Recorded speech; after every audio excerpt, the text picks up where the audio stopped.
జరిగే సీతారామచంద్ర స్వామి బ్రహ్మోత్సవాల ఏర్పాట్లను బుధవారం హుజరాబాద్ ఆర్డీఓ రమేష్ పరిశీలించారు. అపర భద్రాద్రిగా ప్రసిద్ధి చెందిన ఇల్లందకుంట శ్రీ సీతారామచంద్ర స్వామి దేవాలయంలో ప్రతి సంవత్సరం మాదిరిగానే ఈ సంవత్సరం ఏప్రిల్ మాసంలో జరిగే సీతారాముల కళ్యాణ మహోత్సవ ఏర్పాట్లను హుజరాబాద్ ఆర్డీఓ రమేష్ తో పాటు హుజరాబాద్ ఎస్సీపీ శ్రీనివాస్ జీ పరిశీలించారు.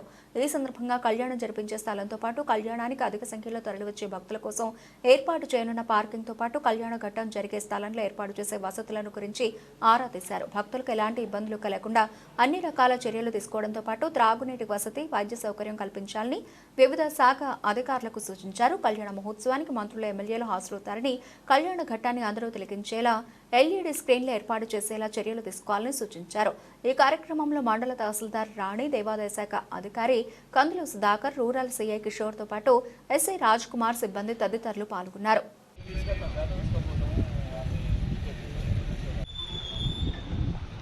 దారి అనేది రెడ్ మార్కింగ్ లాగా ఉంటుంది.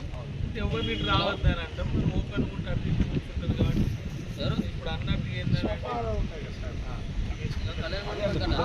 ఇక్కడ హై పొజిషన్లో ఉండాలి. మిగతా వాళ్ళంతా ఆయన సాన్నిధ్యంలో పనిచేసుకున్నట్టు ఉండాలి. అది ఈ హైట్ వస్తాయి సార్ మొత్తం వల్ల అయినా తెలుస్తుంది.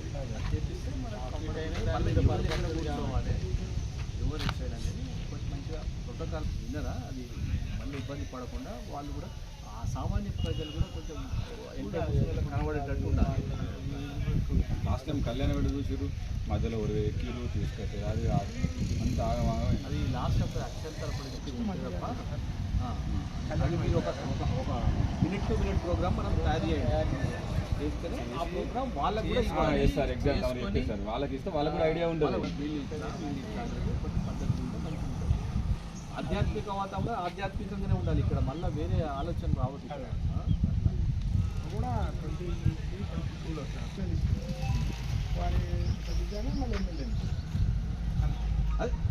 మనం ప్రోటోకాల్ మీరు కరెక్ట్ తయారు చేస్తే ఎవరు క్వశ్చన్ చేయరు. మళ్ళా మీరు అంటే మినిట్ టు మినిట్ ప్రోగ్రామ్ ఉండండి అండి.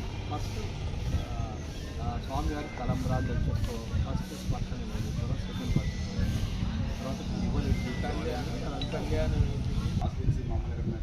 మా సంతకం లేదు, నాకు ఎట్టి వస్తే పార్ట్నర్ ముందే చెప్తున్నాను సార్. మీరు ఈవో ఇచ్చిందంటే కూడా మేము అలా చేయాలి. ఇప్పుడు మీరు ప్రజలకు మీరు 100 ఇచ్చేస్తారా, ఇక్కడ 50 మంది కూర్చోరాదు. కొంచెం మనకు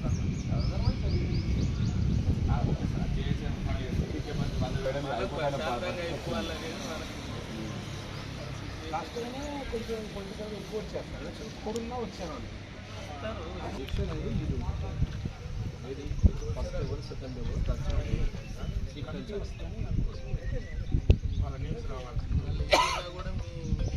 మేమైతే అందరు పోయినాక దండం పెట్టుకుంటే అప్పుడు పెడతాం. అర్థమైందా? అందరికి అయిపోయినాక పెడతాం. ఏం లేదు మాకు.